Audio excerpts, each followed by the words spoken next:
चलते हैं अंतिम भाग पर। हम पढ़ रहे थे प्रश्न, वायु द्वारा मृदा क्षरण की रोकथाम के उपाय सुझाइए।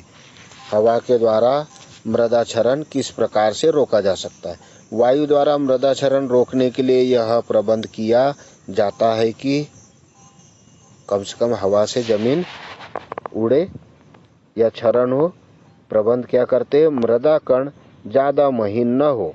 हम ढेले नुमा ही हमेशा जुताई करें, ज़्यादा महीन नहीं होना चाहिए। मृदा में नमी बनी रहे, हमेशा सूखने नहीं दे, भूमि को नमी बनी रहे तथा मृदा सतह पर वायु का वेग कम रहे। ऐसा उपाय करें कि मृदा सतह पर वायु का वेग कम हो, यानी मेड़ बंधान करके या वृक्ष लगा करके या घास लगाकर। इन बातों को केंद्र में रखकर वायु द्वारा मृदा क्षरण को रोकने के लिए निम्न उपाय किए जाते। कौन कौन से उपाय किए जाते हैं? ये देखिए, इस प्रकार से नालियों से बीज जो हम बोते हैं उसी से छोटी छोटी सरिताएं बनती है और ये बड़े अवनालिका का रूप लेकर के जितना जीवांश पदार्थ खेत का रहेगा वो बाहर ले जाएगा। तो कौन कौन से उपाय करते हैं वायु द्वारा मृदा क्षरण को रोकने के लिए? नंबर 1, अधिक गहरी जुताई एवं मृदा को भुरभुरा करने से बचना चाहिए। कभी भी अधिक गहरी जुताई, हर साल खेत में प्लाऊ नहीं करे, या हर साल गहरा कल्टीवेटर हम टीलर्स के द्वारा अगर बनाएंगे भूमि को तो भूमि ज़्यादा बहेगी, है ना। तो अधिक गहरी जुताई और मृदा को भुरभुरा करने से बचना चाहिए। दूसरा, जुताई हवा के विपरीत दिशा में तथा पट्टीदार विधि से फसल की बुआई करना चाहिए। जुताई भी कभी भी हमने हवा के विपरीत दिशा में करना चाहिए और पट्टीदार विधि से फसल की बुआई करना चाहिए। तीसरा, हल्की गठन वाली मृदा को हमेशा फसल से आच्छादित ही रखना चाहिए। हल्की गठन वाली अगर मृदा है, ज़्यादा काली नहीं है, चिकनी नहीं है, दोमट नहीं है, तो फिर उस मिट्टी को हमने फसल से हमेशा ढका ही रखना चाहिए, खुला नहीं रखना चाहिए। चौथा, फसल चक्र में हरी खाद वाली फसलों को शामिल करना चाहिए। हरी खाद वाली एक फसल साल में अवश्य ले। फिर पांचवा, उससे क्या होगा कि जीवांश की मात्रा खेत में ज़्यादा होगी, तो हल्के गठन वाली न रह करके भारी सघन गठन वाली हो जाएगी। पांचवा, खेतों की मेड़बंदी करनी चाहिए तथा मेड़ों पर वायुरोध पौधे लगाना चाहिए। मेड़बंदी करना चाहिए और वायुरोधक पौधे जो हवा को रोके ऐसे पौधे लगाना चाहिए। अगला प्रश्न, भू संरक्षण किसे कहते हैं? इसके सिद्धांत लिखिए। तो भू संरक्षण की परिभाषा है, भूमि संरक्षण वह विषय है जिसके अंतर्गत भूमि का उपयोग उसकी सस्यता के अनुसार, सस्यता का मतलब क्या हुआ? कृषि क्रिया के अनुसार किया जाता है, अर्थात भूमि का ऐसा नियोजन उपयोग जिससे भूमि का ह्रास न्यूनतम अथवा बिल्कुल ही न हो।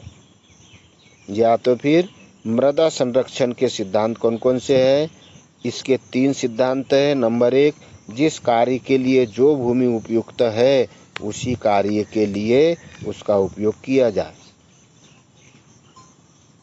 अगर ईंटें बनाने के लिए उपयुक्त जमीन है तो ईंट बनाई जाए, अगर फसल लेने के लिए उपयुक्त जमीन है तो फसलें ली जाए। वो भी जिस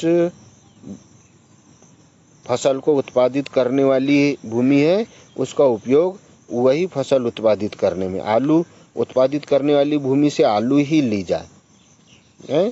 दूसरी, अगर हम फसल लेंगे तो मृदा का क्षरण होगा। जिस कार्य के लिए जो भूमि उपयुक्त है उसी कार्य के लिए उसका उपयोग किया जाए। दूसरा, मृदा उत्पादकता को उच्च स्थिर रखा जाए। मृदा उत्पादकता हमेशा, जो भी फसल हम ले रहे हैं तो जितना जीवांश उससे हम लेंगे उस फसल के लिए, उस मृदा में भी उससे ज़्यादा जीवांश हम देंगे। ऐसा मृदा उत्पादकता को उच्च स्थिर रखा जाए। फिर कोई भी भूमि बेकार पड़ी नहीं रहनी चाहिए। इस बात को ध्यान रखा जाए। ये 3 सिद्धांत है। तो मृदा संरक्षण क्या है? भूमि का ऐसा नियोजन उपयोग जिससे भूमि का ह्रास न्यूनतम अथवा बिल्कुल भी नहीं हो, भूमि का ह्रास नहीं हो। अगला प्रश्न चलते हैं अब हम। मृदा संरक्षण का महत्व लिखिए। क्यों मृदा को संरक्षित रखना है? भूमि का उचित संरक्षण होने से निम्नलिखित लाभ होते हैं।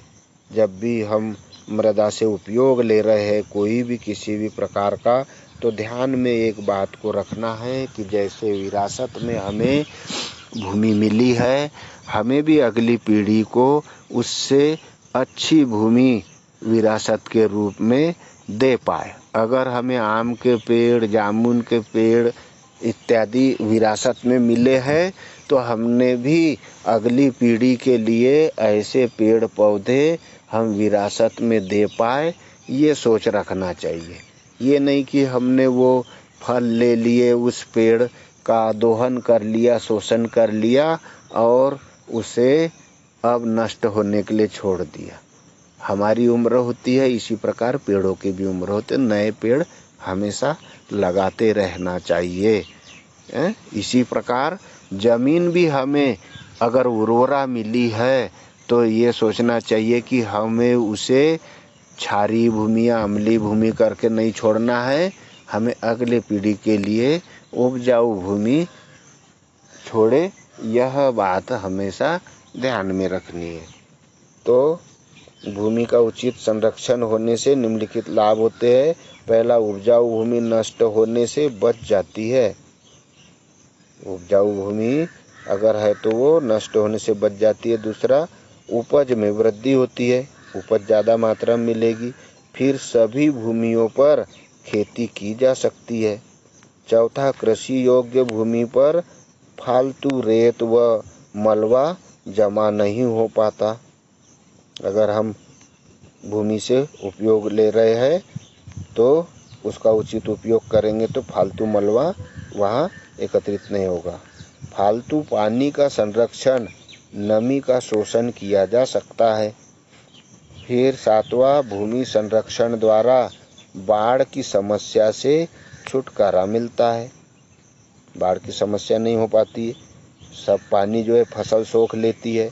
भूमि का जल स्तर समान रहता है, वाटर लेवल भी फसल उत्पादन लेने से क्या होगा कि वे जड़ें पानी को रोक करके रखेगी, सोख करके रखेगी, तो जल स्तर भी अच्छा बना रहेगा।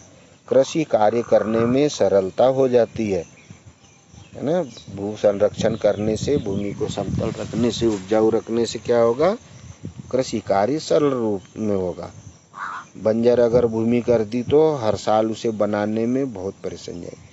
फिर सामाजिक एवं आर्थिक स्थिति में सुधार होता है। तो उस कृषक की आर्थिक स्थिति अच्छी होगी तो बराबर सामाजिक स्थिति भी अच्छी होगी। तो अच्छा मृदा का संरक्षण करना है। तो यह जो चैप्टर था इसका मूल उद्देश्य था कि मृदा क्षरण एवं भूमि संरक्षण।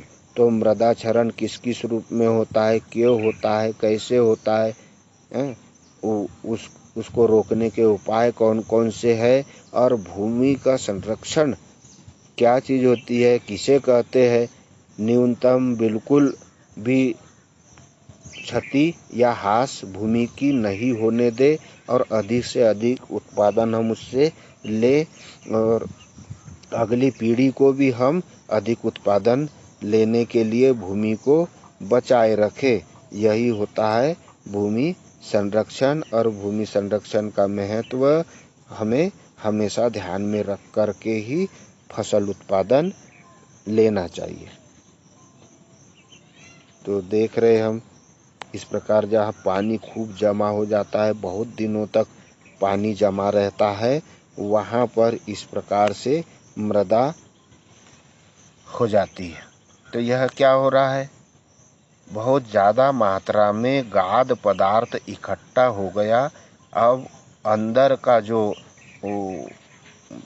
विषैली गैसें है वो निकल नहीं पाती है ज़्यादा पानी जमा होने से।